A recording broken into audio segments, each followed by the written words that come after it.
أقرب من هذا رشدا ولبثوا في كهفهم 300 سنين وازدادوا 9 قل الله أعلم بما لبثوا له غيب السماوات والأرض أبصر به وأسمع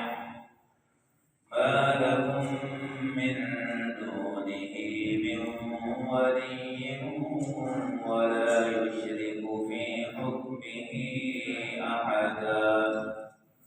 واتل ما